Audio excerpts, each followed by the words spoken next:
कैसे हो आप लोग। उम्मीद करता हूँ कि बहुत ही अच्छे होगे आप लोग गाइस। तो आ गया हूँ मैं कुछ यूनिक लेके आप लोगों के लिए।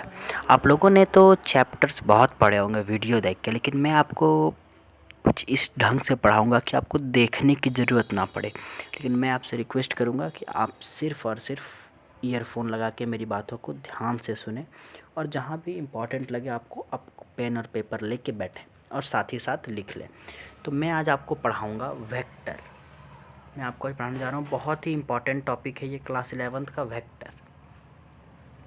ओके, बहुत ही इम्पॉर्टेंट टॉपिक है। तो बिना टाइम वेस्ट किए मैं शुरू करता हूँ आज का ये टॉपिक। ओके, तो देखिए सबसे पहला सवाल उठता है कि why do we need vector. हम लोग को वेक्टर की ज़रूरत पड़ी क्यों। चलिए मैं आपको एक स्टोरी के माध्यम से बताता हूँ कि हमें वेक्टर की ज़रूरत क्यों पड़ी। सपोज कीजिए दो दोस्त हैं, और एक दोस्त काफ़ी अमीर है और एक दोस्त थोड़ा गरीब है उससे, और दोनों दोस्त आराम से बाइक से ट्रैवल कर रहे हैं कहीं पे।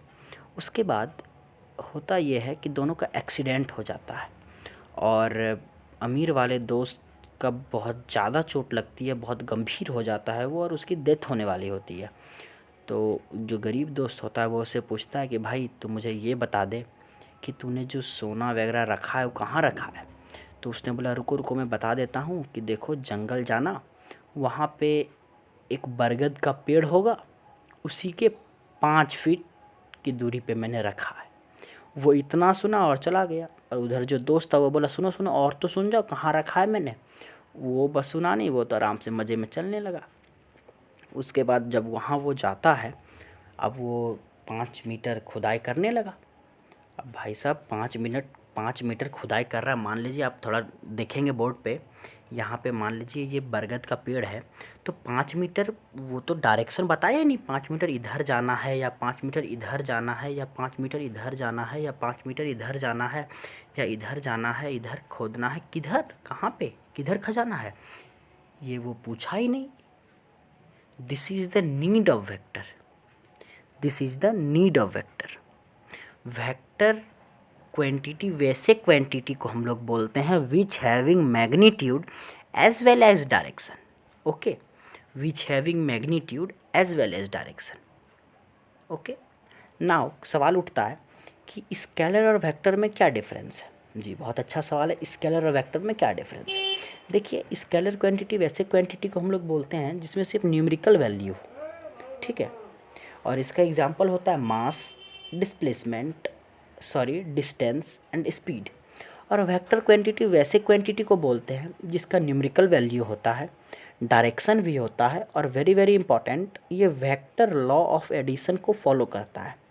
अभी बस आप समझिए कि इसको फॉलो करता है। ये क्या होता है वेक्टर लॉ ऑफ एडिशन, थोड़ा बोर्ड को देखेंगे, मैं स्पेलिंग लिख देता हूँ। वेक्टर लॉ ऑफ एडिशन ये क्या होता है ये मैं आपको नेक्स्ट वीडियो में बताऊंगा। ओके, अभी बस आप इतना सोच लें कि ये इसे फॉलो करता है। तो वेक्टर क्वांटिटी क्या होगी, जिनके पास न्यूमेरिकल वैल्यू हो, डायरेक्शन हो, और वेक्टर लॉ ऑफ एडिशन को फॉलो कर रहा हो।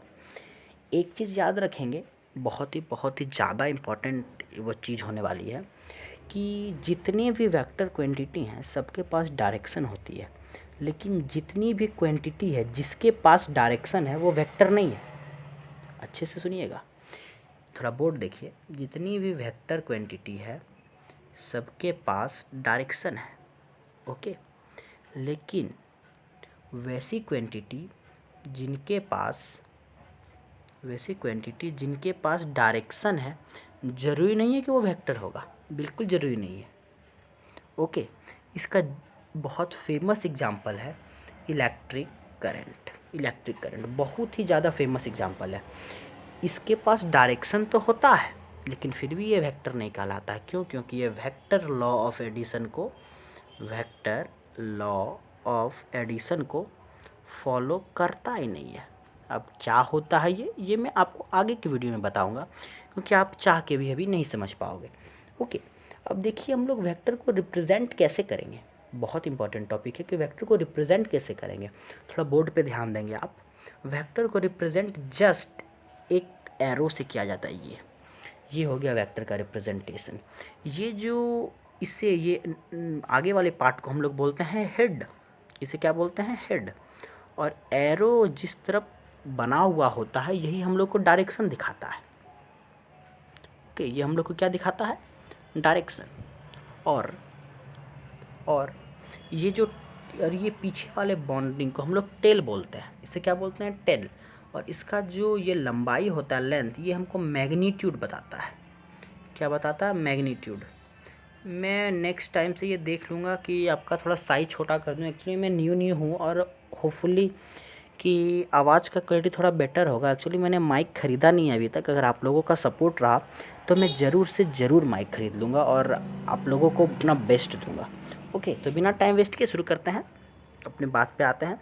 तो मैंने बता दिया आपको कि क्या बताया मैंने कि वेक्टर को जस्ट एक टेल से रिप्रेजेंट करते हैं और ये आगे वाले पोर्शन को हम लोग हेड बोलते हैं। इसका लेंथ जो होता है मैग्नीट्यूड बताता है। ओके, कोई दिक्कत नहीं। चलिए नेक्स्ट मैं आगे बढ़ता हूँ। अब आपको एक क्वेश्चन कराता हूँ, आपसे पूछ सकता है draw a vector of 5 Newton. तो आप क्या करोगे? कुछ नहीं, एक 5 सेंटीमीटर का लाइन खींच लो, ठीक है, और यहाँ लिख दो 1 centimetre equal to 1 newton. That's all. हो गया भाई साहब, हो गया। इस डायरेक्शन में, ये डायरेक्शन को ईस्ट बना लो।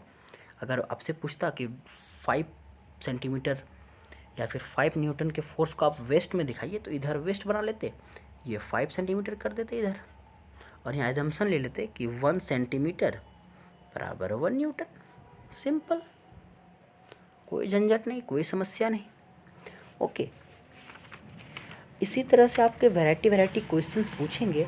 तो मैं फ़िलहाल ये बहुत शॉर्ट वीडियो बना रहा हूँ। नेक्स्ट वीडियो में मैं आपको बता दूंगा कि वेक्टर लॉ ऑफ एडिशन क्या होता है, कितने तरह के वेक्टर होते हैं, और हम लोग वेक्टर को कैसे मतलब रिजॉल्व कर सकते हैं, या बाकी और भी जो ज़रूरी चीज़ होगी मैं बता दूंगा।